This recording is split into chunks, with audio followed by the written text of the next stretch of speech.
Et ça a frôlé le suicide. Oui, c'est pour ça, ce qui est plus surprenant, moi, c'est pas tellement que les pouvoirs politiques soient inertes, parce qu'ils sont soumis à tellement de problèmes, ou que les industriels, de toute façon, c'est leur rôle de vendre, donc eux, ils Voilà, vendront ils sont là pour n'importe vendre. quoi. C'est surtout les médecins. C'est ça qui est incompréhensible.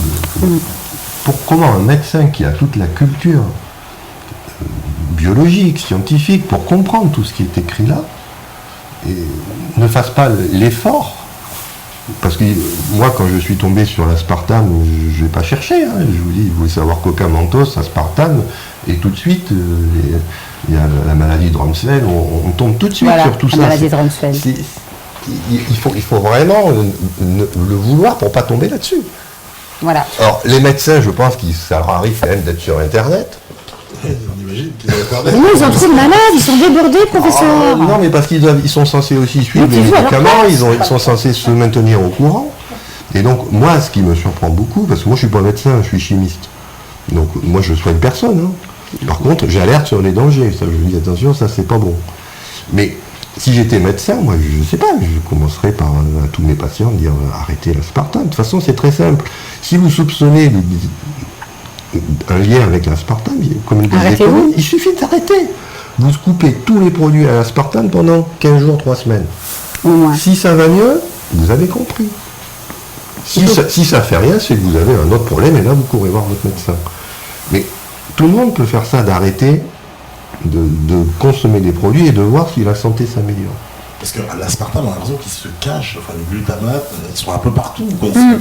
On a l'impression d'être cerné avec ces produits, puisque vous présentez vous-même des vidéos avec, vous dénoncez régulièrement ces produits. Moi, l'histoire, c'est pas dénoncer, c'est donner accès à la vérité aux consommateurs. Les adolescents, quand je vais les voir dans des lycées, ah non, madame, on adore les chewing-gums, non, on adore ces chips, dites pas que c'est mauvais, non. Vous leur montrez un paquet de bonbons, ils tremblent, ils sont là. Mais attendez, mais j'en mange pas, moi. Comment ça, vous mangez jamais de bonbons, madame Gouget? Mais comment vous faites? Je fais c'est de la gélatine pure, des colorants cancérigènes, des salsides et des arômes. Pourquoi j'irais manger ça? Ah bon?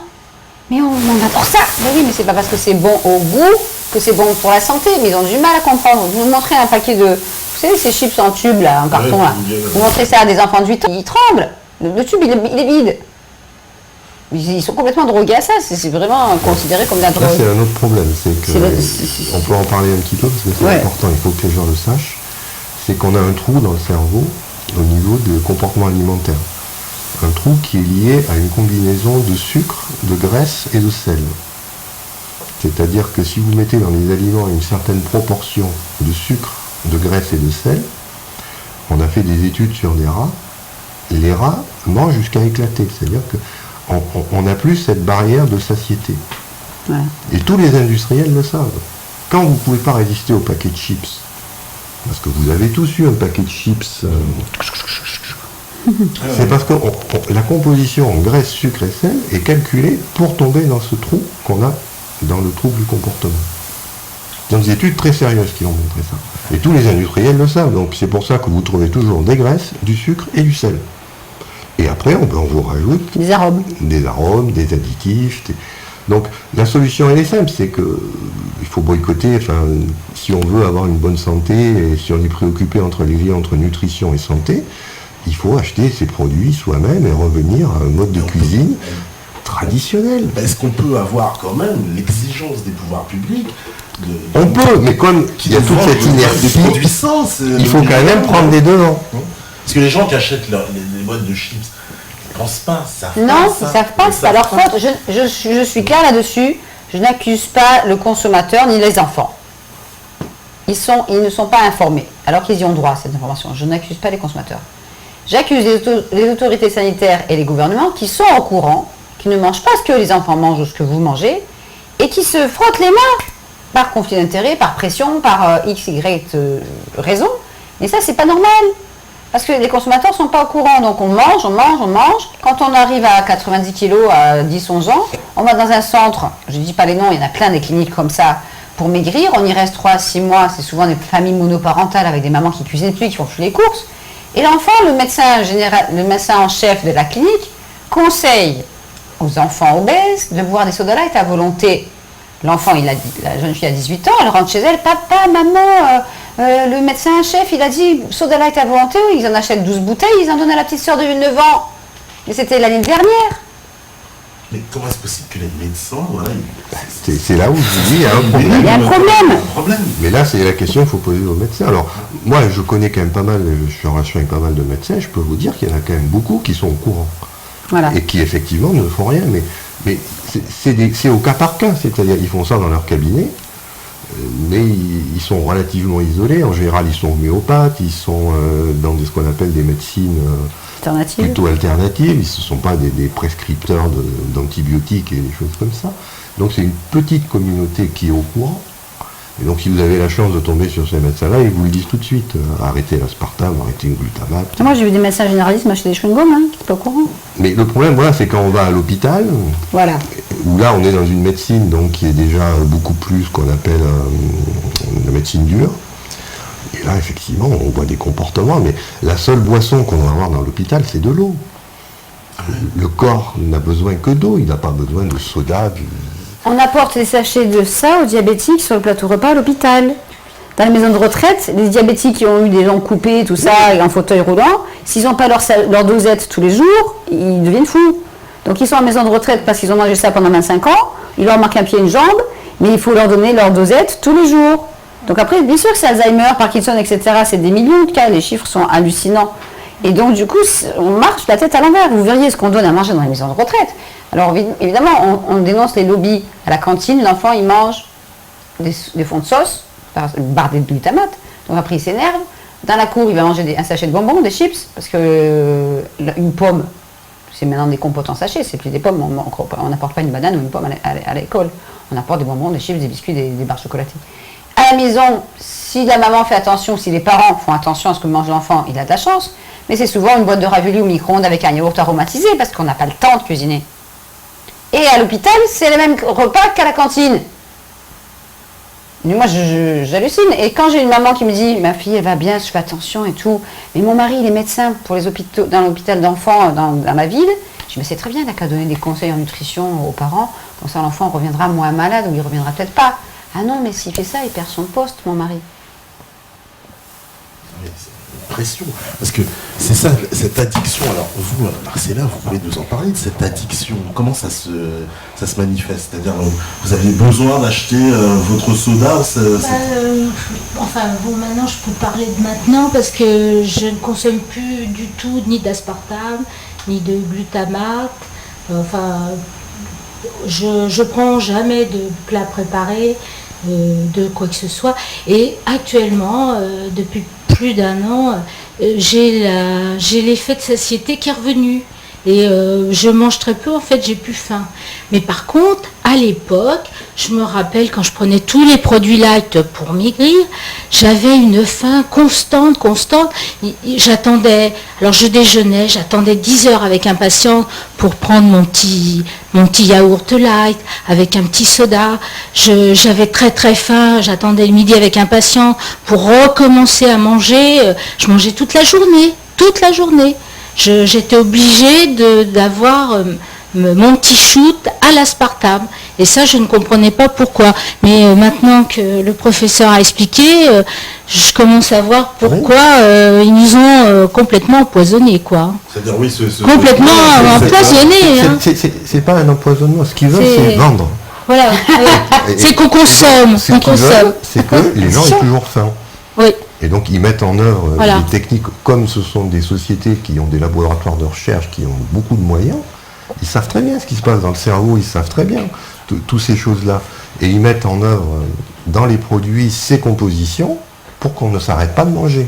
Et qu'on achète tout le temps. Qu'on ait envie. Qu'on devienne prisonnier du produit. Ah, c'était bon, donc on va acheter. Des conséquences même sur la santé, c'est ça. Oui, c'est là où... Sur la santé physique et mentale. Physique et mentale. Et bien sûr,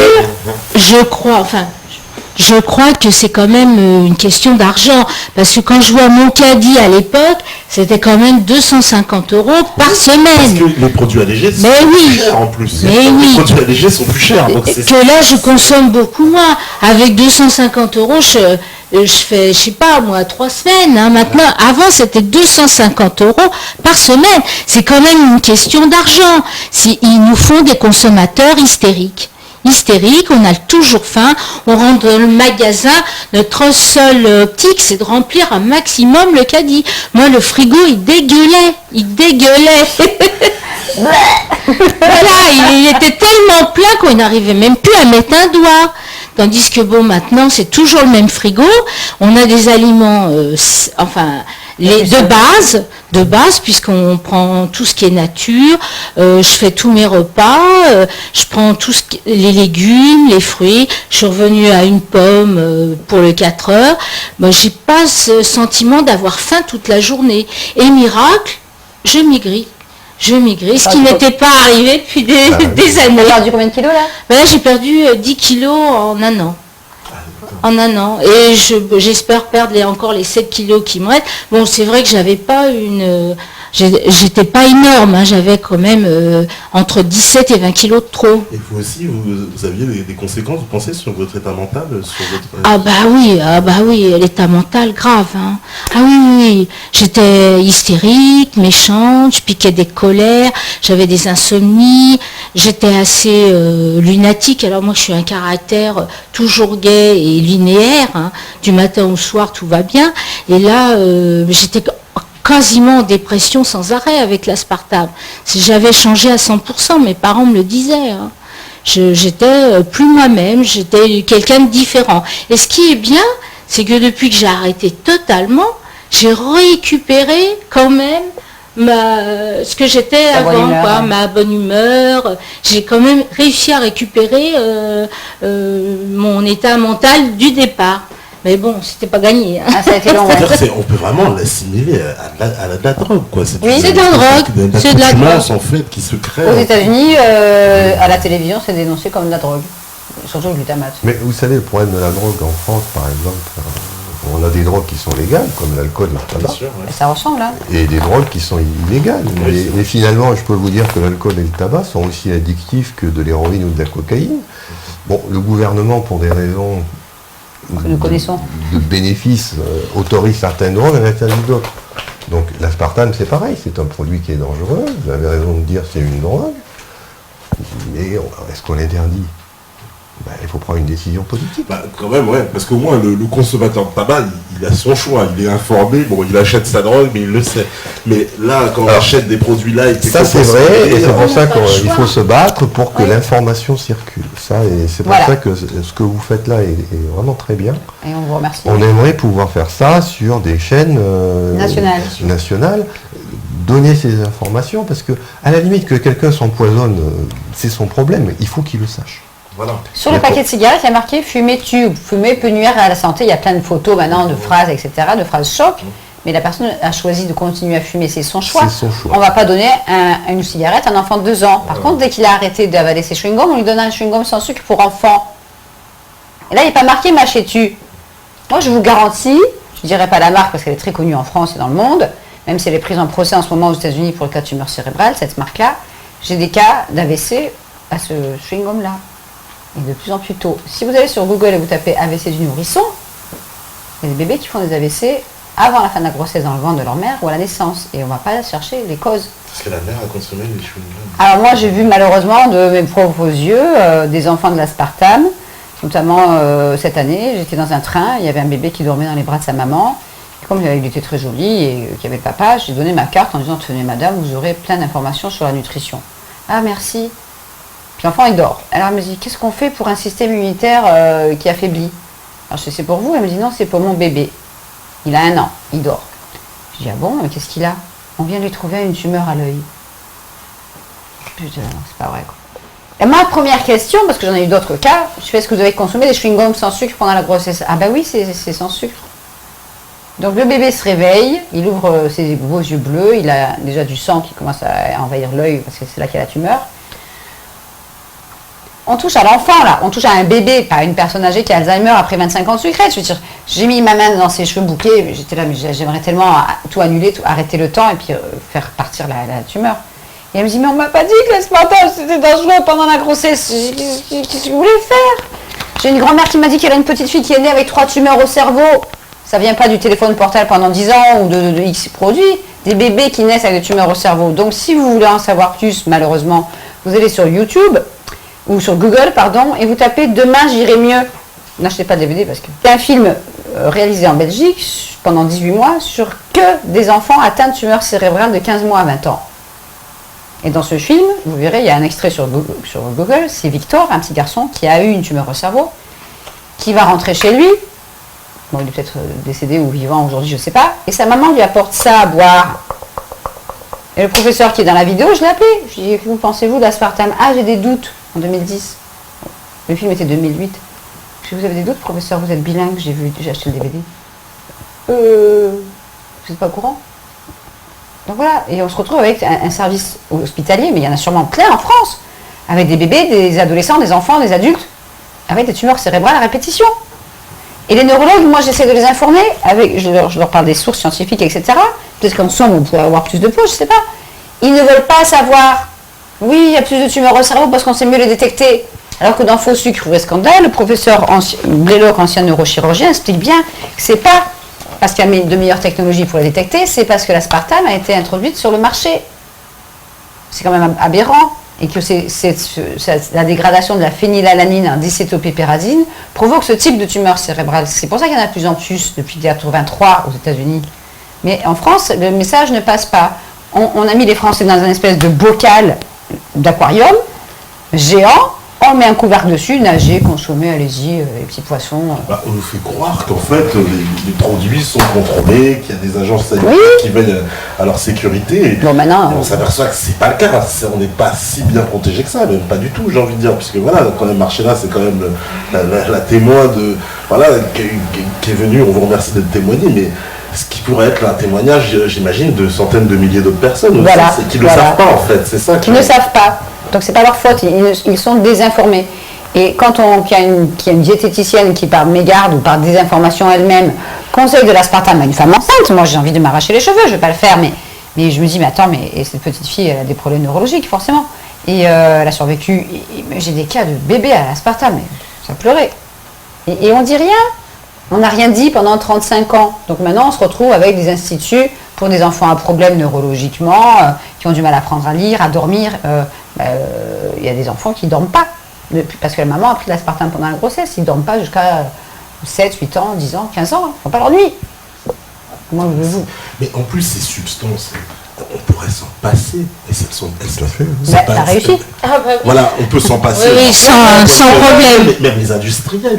Ah non, justement. Enfin, hormis l'intérêt économique. Parce qu'eux, ils ne peuvent pas s'en passer, parce que vous imaginez pas ce qu'amènent tous ces additifs en termes de, justement, on va jouer sur votre paresse.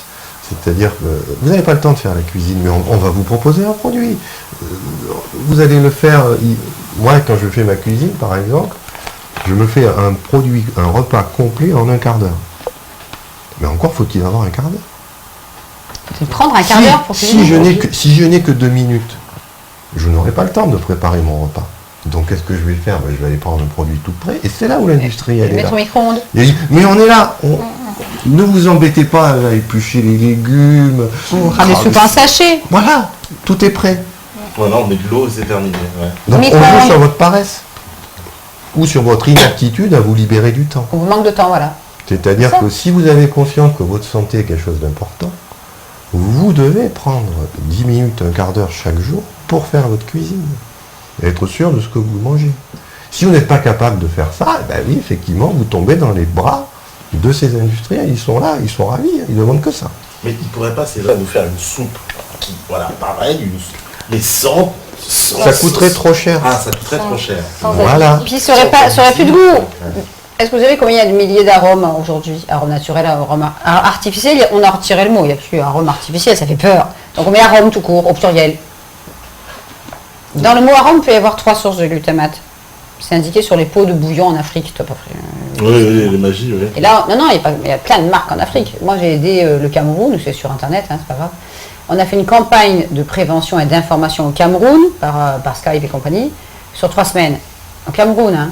Et le président du comité d'information pour les consommateurs là-bas, de la Ligue des consommateurs au Cameroun, pendant la campagne, son meilleur ami de 34 ans est mort d'un arrêt cardiaque fulgurant, à plus de 130 kilos, je crois, il avait été élevé au bouillon. C'est-à-dire qu'on se retrouve avec des populations africaines, et j'ai déjà fait une conférence sur l'obésité en Afrique aussi, à Paris, Et donc on se retrouve avec des gens, souvent illettrés, c'est pas leur faute, qui trouvent que c'est à la mode de cuisiner avec ces bouillons. Il y en a plein des marques et des sous-marques. Et au Sénégal, c'est un énorme problème. Il y a de plus en plus d'obésité, de cancer, d'AVC, d'arrêt cardiaque, de pathologies graves. Et ça a été lancé comme alerte par un scientifique au Sénégal, qui a eu des pressions, bien sûr, qui m'avait contacté il y a 4 ou 5 ans. Et là, là pendant la campagne cet été au Cameroun, ce jeune homme de 34 ans est mort d'un arrêt cardiaque. C'était le meilleur ami du président de l'association. Donc il n'y a pas de fumée sans feu. Je veux dire, on arrête le glutamate et l'aspartame, on maigrit, on retrouve ses esprits, on retrouve la santé comme Marcella. Et là, on est en France, là-bas, on est au Cameroun. Et c'est des millions d'Africains qui deviennent obèses. Donc il y a même eu au Congo un moment, c'était sur Internet, des femmes qui voulaient faire grossir le popotin, qui ont pris des bouillons d'une marque connue en cube, là, qui les ont malaxés en forme de suppositoire pour les mettre dans les fesses. Mais c'est pas une blague, hein. C'est un scandale dans ce pays. Non, mais on marche sur la tête. Et au Sénégal, j'ai des lecteurs de 17-18 ans qui savent lire et qui font des études, on leur dit, tu cuisines pas avec ça, t'es pas à la mode. Voilà, je vais vous expliquer avec les bouillons ce qui se passe. C'est que, il faut bien voir qu'on est pris dans ce qu'on appelle un web. C'est-à-dire que, est-ce que vous pouvez aujourd'hui acheter du poisson avec des arêtes ou de la viande avec des os? Parce que c'est comme ça qu'on faisait les bouillons avant. C'est vrai. On cuisinait le poisson, on mangeait la chair, on gardait les arêtes pour les mettre avec des aromates, et on faisait cuire ça à feu pendant des heures pour sortir le collagène, pour faire ce fameux bouillon qu'ensuite on réutilisait. Mais pour ça, il faut des arêtes. Vous avez des arêtes aujourd'hui? Ah, ben non, on n'achète que des filets. Oui. Pareil, vous pouvez faire les bouillons avec des os de viande. C'est-à-dire que vous achetez la viande avec l'os, vous mangez la viande comme toujours, et puis qu'est-ce que vous faites de l'os? Au lieu de le jeter, vous le faites bouillir pendant 12 heures, 24 heures à feu doux, pour là aussi sortir le collagène et faire ces fameux bouillons de viande, qui sont excellents, où il n'y a pas de glutamate, qui sont goûteux, c'est vous qui avez mis les herbes, mais il faut avoir des os. Il n'y a plus de... Vous voyez comme quoi on est pris dans... Tout ça c'est calculé, je veux dire, c'est pas par hasard si on désosse les viandes et si on enlève les arêtes aux poissons. C'est pour que si vous voulez faire des bouillons, vous soyez obligé d'aller vers ces produits. Mais les restaurateurs n'ont plus le droit de faire des bouillons. Donc on leur impose des poudres de berlin-pimpin dans les cantines, dans les restaurants. Et là, c'est Xavier de Namur ne me dénigrera pas. Il estime qu'il n'y a plus que 20% des restaurants où on mange du fait maison. Et ce chef cuistot se bat. Il a participé au film et créé le film La République de la malbouffe pour dénoncer tout ça et pour retourner à une cuisine traditionnelle dans les restaurants en France. Je vous rappelle que la France a été connue pendant des années pour être le pays où on mangeait le mieux au monde. Oui. Hein? Donc je ne dis pas qu'il y a des mauvais cuisiniers, il y en a qui font de leur mieux pour faire encore des plats traditionnels et de qualité. Mais ça, ils ne courent pas les rues. Parce qu'on leur a imposé des normes. Plus d'œufs, donc des œufs en bouteille, en tube. Les pâtissiers, des fois, ils ne mettent pas de la confiture d'abricot diluée avec de l'eau chaude pour faire briller les gâteaux. C'est du shellac, c'est une poudre en seau. Le shellac, c'est le E904, je vous laisserai lire. Et donc le gâteau, il brille. Sauf qu'à la boulangerie, et ça j'ai fait des recherches avec un institut de pâtisserie à l'étranger, j'ai été voir avec quoi on les force à cuisiner. Le gâteau, il est fait sur place, c'est de la vente à emporter. Donc vous n'avez pas la liste des ingrédients à la boulangerie.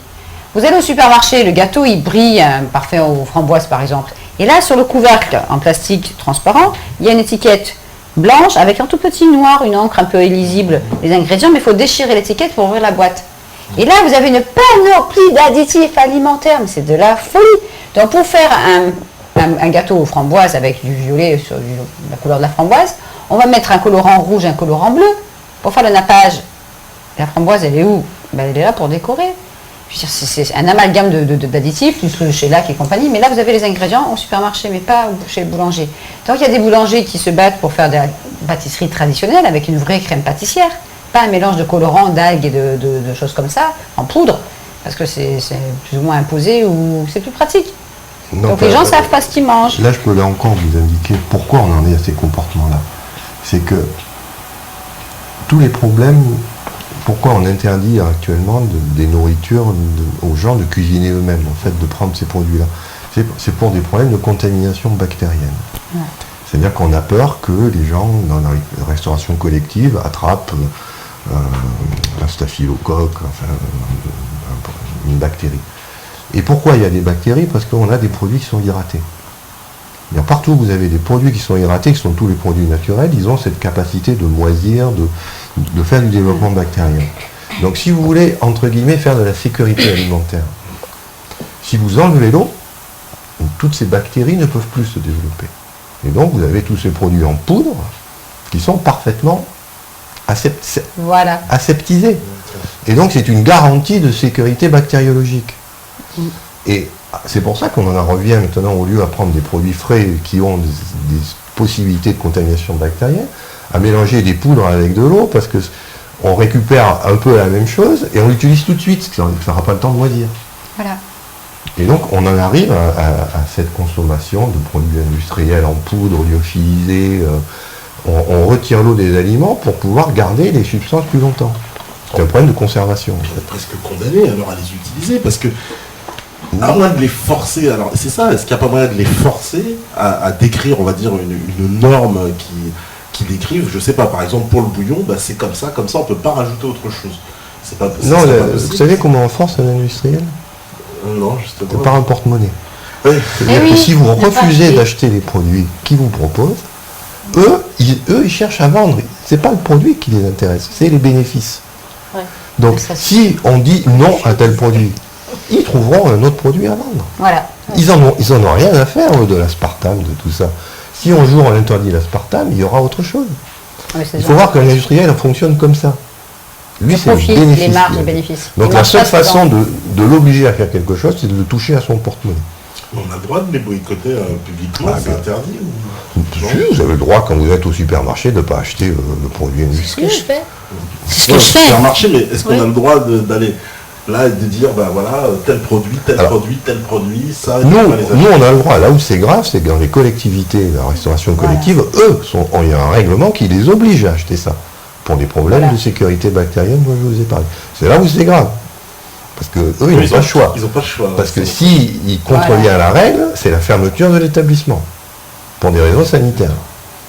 Donc c'est là où vous voyez qu'effectivement, nous, en tant que consommateurs individuels, on a le choix, on a le moyen de pression, mais pas la restauration collective. Parce que moi, quand j'entends ce que vous me dites, j'ai l'impression que les industriels, on sait qu'ils ont quand même des lobbies très puissants. Le lobby agroalimentaire, c'est le plus puissant en France. Voilà. Et c'est très bien expliqué dans un excellent documentaire qui était passé à peu près 2 ans à la télé, qui s'appelait Les Alimenteurs, avec des petits dessins animés.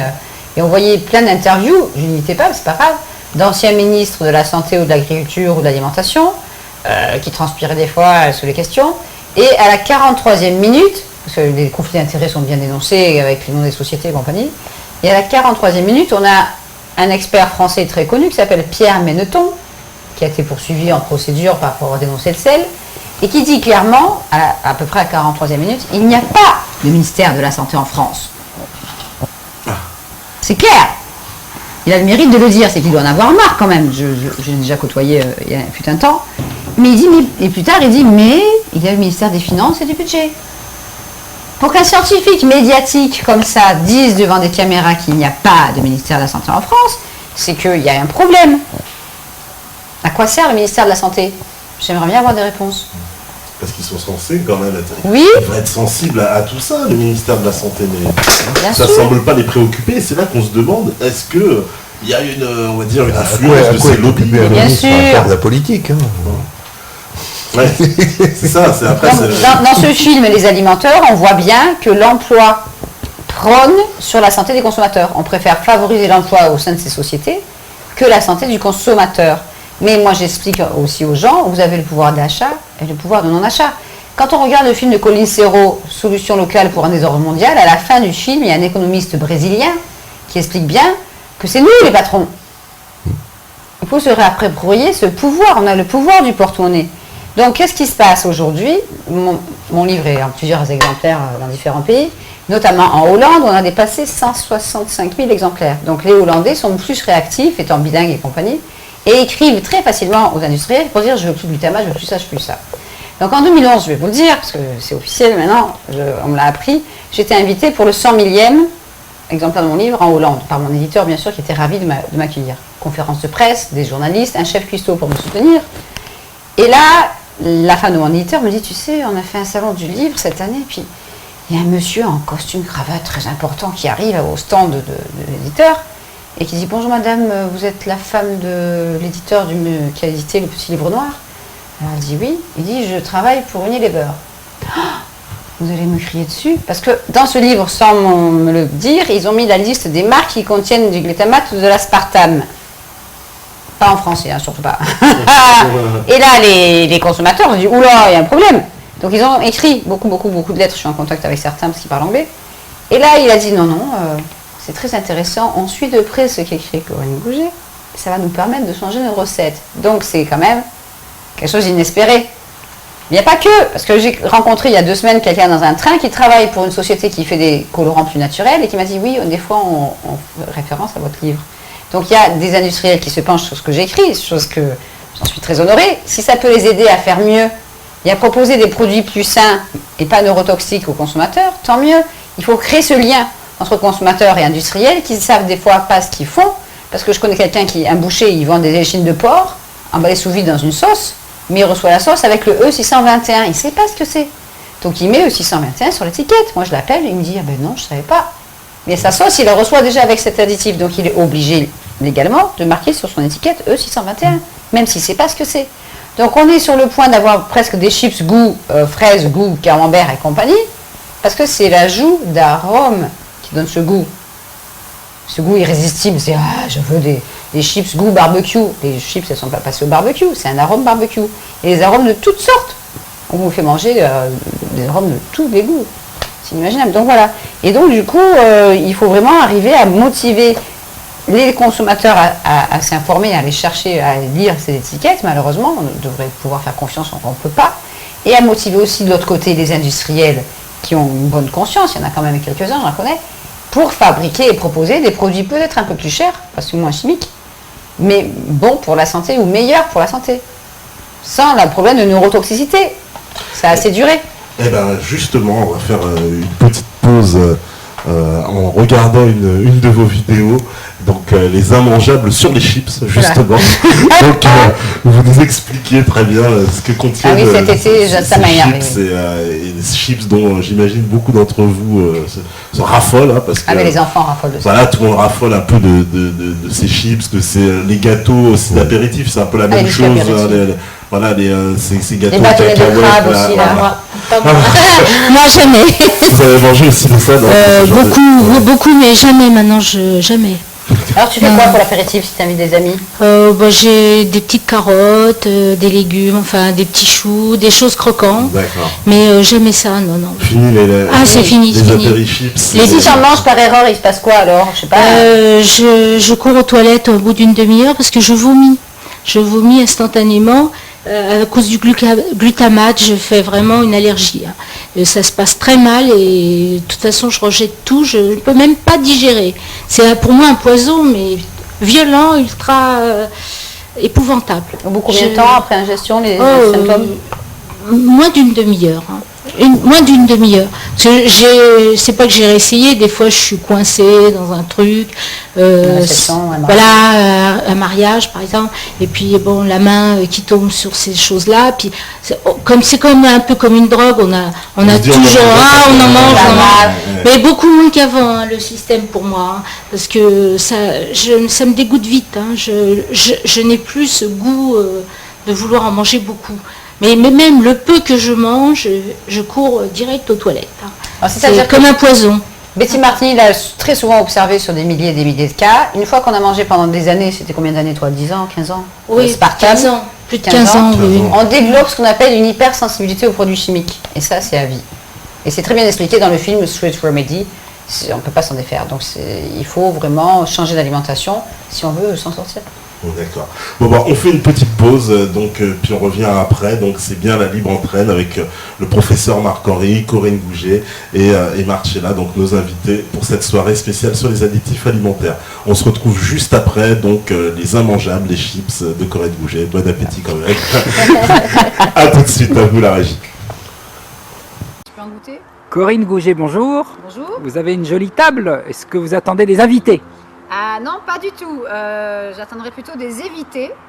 Donc évidemment, il est tout à fait naturel de penser apéritif. On pense apéritif, pique-nique, sortie scolaire. J'ai vu beaucoup d'enfants dévorer des paquets de chips dans des trains, dans des autobus, lors de ce voyage scolaire aussi. Donc nous sommes en été, c'est l'époque des pique-niques à la plage, des promenades en forêt, des barbecues, qui ne fait pas de barbecue dans son jardin à part Corinne Gouget. Et donc il y a toujours des chips lors de ces événements. Donc ici, ce matin, j'ai fait un petit tour dans un grand hypermarché et, excusez-moi l'expression, j'ai halluciné. Donc j'ai découvert les nouveaux goûts de chips cet été, parce que évidemment, je n'en achète jamais. Donc je vais vous montrer un peu ce qu'on a acheté. Je vais commencer par les 3D, si vous voulez voir le monde en 3 dimensions. Vous achetez des chips goût chèvre, c'est goût, hein, goût chèvre. Et on va jouer sur le marketing d'abord, après on regardera les ingrédients. Donc goût chèvre, c'est des petites chips en forme de cône comme ça. Donc peut-être des cornes de diable, je sais pas quoi. Et donc on mange ça et après c'est censé être une recette de qualité. Grâce à son expertise, la marque vous propose des recettes produites à base d'huile de tournesol pour encore plus de plaisir. Donc ces petits cônes de maïs uniques, si croustillants et tellement bons, donneront du relief à vos apéritifs grâce à leur forme originale en 3 dimensions. Je vous garantis qu'au bout de 25 minutes, c'est vos neurones qui voient le monde en 3 dimensions. Alors ici, on a des chips que les enfants adorent. Les Monster Munch. Goût barbecue, goût. D'accord? Ne croyez pas, les enfants, que ces chips sont passés au barbecue, loin de là. Donc là, on a des missions. Ta mission, capturer tous les Monster Munch. Donc moi, ma mission, c'est de vous expliquer ce qu'il y a dans ces chips pour vous éviter certains problèmes de santé. Donc je suis l'auteur du livre Additifs alimentaires danger pour ceux qui ne le connaissent pas. Vous pouvez le trouver en plusieurs langues, en Italie, en Espagne, en Roumanie, en Hollande et en France, bien sûr. Vous pouvez soit le commander en librairie, soit l'acheter sur mon site santéendanger.net dans la rubrique boutique. Donc du coup, il y a tous les additifs à l'intérieur et notamment, on va parler ici des différentes sources de glutamate monosodique dont je parle après le tableau sur plusieurs pages avec la liste des effets secondaires. Donc ça sera page 125 et vous avez 2 pages d'effets secondaires, page 129 et 130. Donc ici nous parlions aussi des Monster Munch où il y a 15% gratuit par lot de 2. Donc on vous vend des sachets par 2. Pourquoi? Parce que le glutamate monosodique, qui est un exhausteur de goût largement utilisé dans toutes les chips ici, favorise l'appétit. Donc ça trompe les papilles gustatives, pardon, et ça monte directement dans le cerveau et ça dit mange-moi, mange-moi, mange-moi, mange-moi, mange-moi. De nombreux adolescents et adultes en France et dans le monde entier sont accros à ce genre de produit.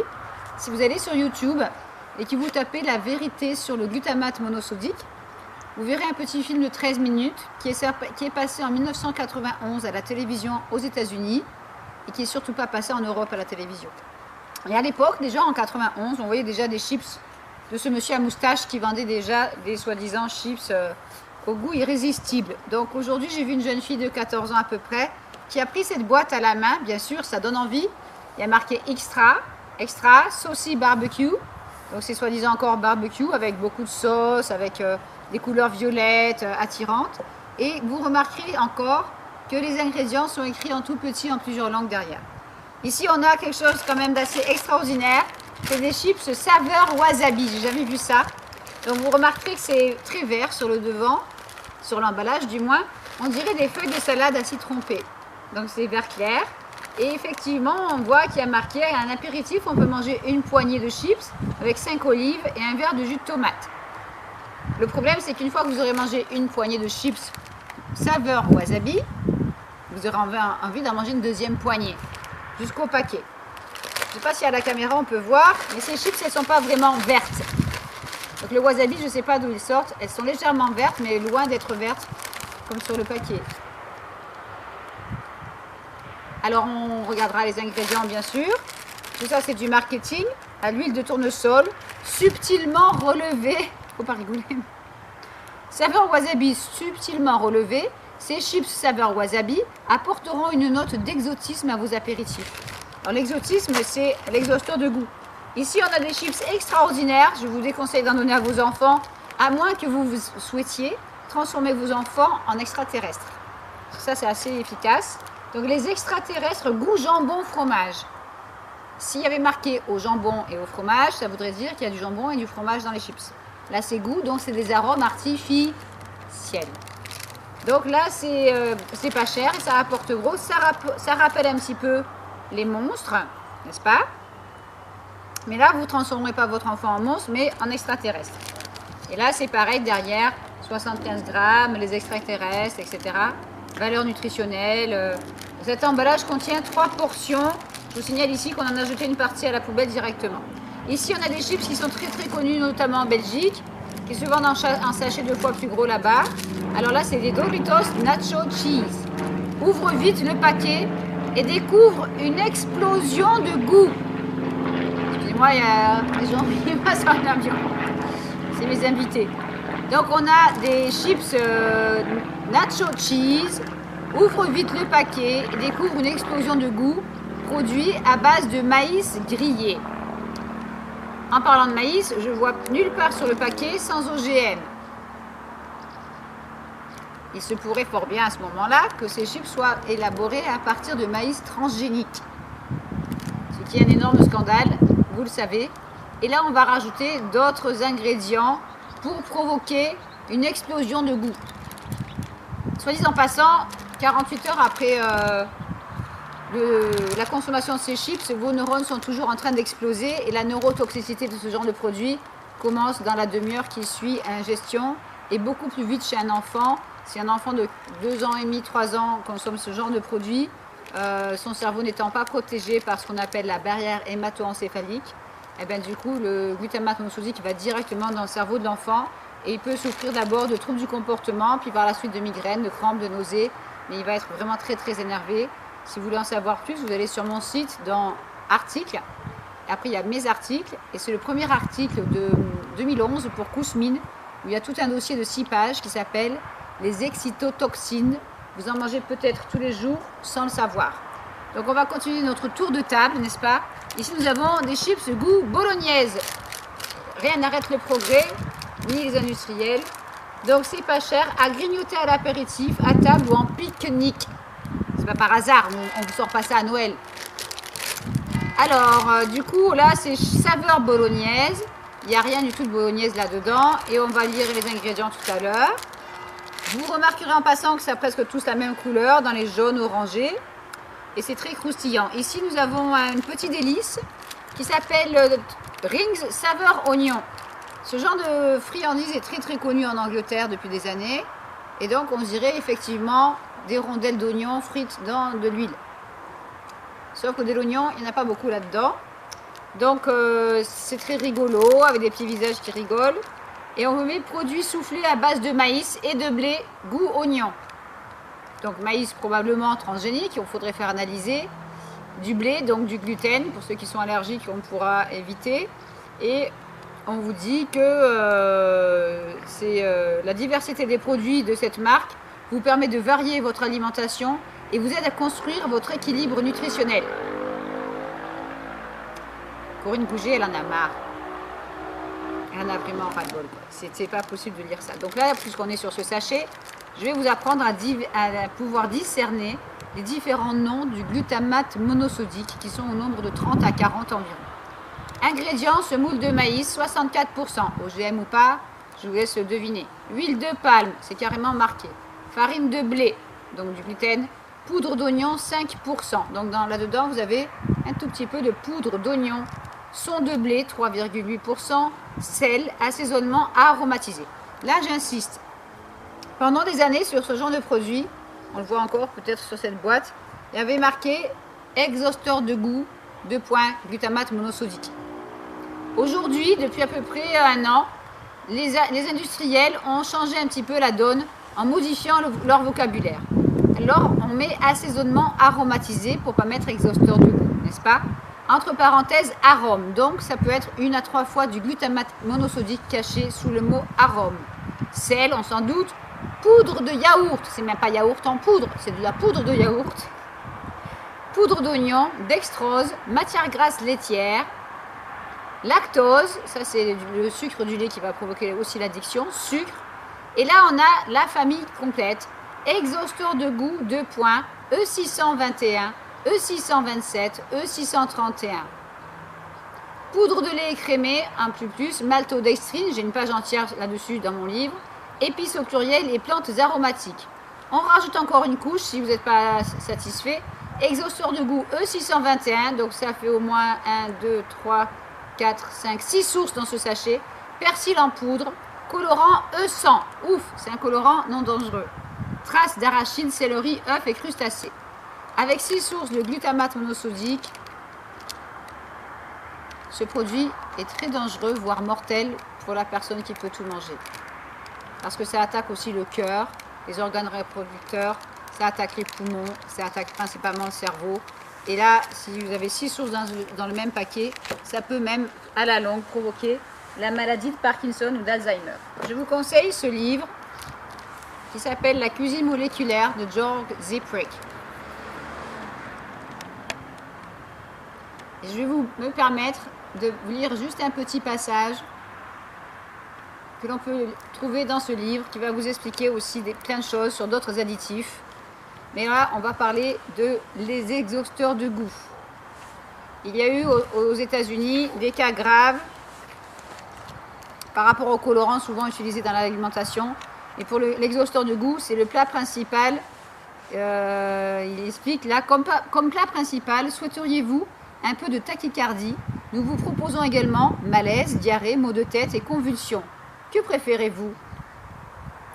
Tels sont en effet les symptômes du China Restaurant Syndrome, donc le syndrome du restaurant chinois, qui aurait déclenché, dit-on, l'exhausteur de goût appelé glutamate monosodique. Donc il parle de différentes choses et à un moment il dit: mais si après l'ingestion d'une soupe de glutamate bien corsée, on sent comme une lourdeur au niveau de l'abdomen, des doutes surgissent.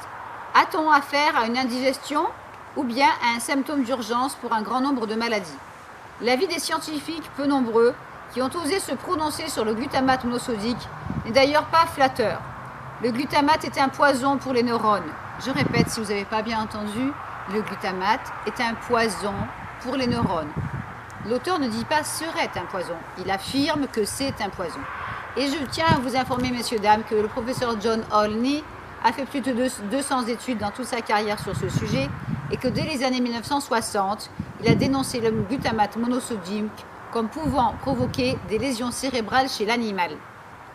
Il y a plus de 40 ans, cet expert, spécialiste du cerveau aux États-Unis, a expliqué que si on laissait de grandes quantités de glutamate monosodique dans l'alimentation industrielle, nous assisterions à une épidémie mondiale d'obésité et de diabète. Nous y sommes. John Olney est toujours en vie. Vous pouvez le voir dans le film Notre poison quotidien, gratuitement sur Internet. Donc du coup, il parle de certains experts. Et il y en a un qui dit « Le glutamate donc est un poison pour les neurones », avertit Konrad Bayreuther, professeur à l'université de Heidelberg. Une toxine qui pourrait contribuer à l'apparition du Parkinson ou de l'Alzheimer. Aux États-Unis, des experts comme le docteur Russell Blaylock, dont voici l'excellent ouvrage en anglais de 1997, Excitotoxine, le goût qui tue, dont parle l'auteur ici. Le docteur Blaylock soutient la thèse que le glutamate monosodique à moyen ou long terme, et spécialement si on l'associe à l'édulcorant aspartame, provoque des maladies dégénératives. Dans ce livre, vous avez plus de 400 sources scientifiques. Faites passer à votre médecin, votre neurochirurgien, votre neurologue ou même au psychiatre, puisque le glutamate rend fou. Donc je vous tiens en suspense et je vous lis la suite. George Schwartz, donc un des médecins qui a dénoncé le glutamate depuis les années 90 aux États-Unis, et John Olney, dont on vient de parler, sont arrivés aux mêmes conclusions qui mettent en garde contre les attaques spontanées d'asthme. De la consommation de glutamate a provoqué un excès de graisse pouvant atteindre de grotesques déformations chez leurs animaux. Donc je vais vous montrer dans un autre livre, le livre du docteur Schwartz, une photo de rat. Donc sur le côté là, vous avez un rat qui n'a pas consommé de glutamate, qui est de taille normale. Et de l'autre côté, vous avez un petit rat qui a consommé du glutamate monosodique lors d'une expérience il y a plus de 40 ans. Vous remarquerez que le petit rat qui a mangé du glutamate monosodique est en surpoids. Or, selon de nombreux experts dont le docteur Blaylock, l'être humain est beaucoup plus sensible au glutamate monosodique et au mélange associé de différents additifs. Donc, ça prouve bien qu'il y a un problème. Aujourd'hui, nous avons vu un certain nombre de personnes en surpoids de 16 ans à 40 ans. c'est pitoyable. Donc vous imaginez bien les dégâts chez les êtres humains depuis plus de 102 ans. Et le souci, c'est comme le disait le docteur Bleok dans une conférence, c'est que depuis 102 ans, 1909, les quantités de glutamate monosodique ont été multipliées tous les 10 ans par 2 ou par 3. Donc on se retrouve avec une population de plus en plus malade, avec de plus en plus de maladies de Parkinson. Pour ceux qui ne savent pas cuisiner, ils utilisent des plats en boîte dont on parlera dans une autre vidéo. Et donc du coup, dans ces plats en boîte, comme dans ces petites chips là, on se retrouve avec 5 à 6 sources de glutamate monosodique différents qui, une fois mélangés, vont avoir un effet exponentiel au niveau cérébral. Donc si on se tourne vers des petites choses comme ça, c'est des petites boules goût fromage. Ça coûte à peu près 30 ou 40 centimes le sachet. Et là, on recommence semoule de maïs, sûrement transgénique, mais on ne va pas le mettre. Huile de palme, assaisonnement aromatisé, chapelure, farine de blé, sel, poudre à lever, E503, lactosérum en poudre, sel, farine de blé, arôme, dont poudre de fromage, exhausteur de goût E621, 627, 631, chlorure de potassium, sucre, maltodextrine de pommes de terre, anti-agglomérant E501, huile de palmiste, acidifiant E330, colorant E100, colorant E160C.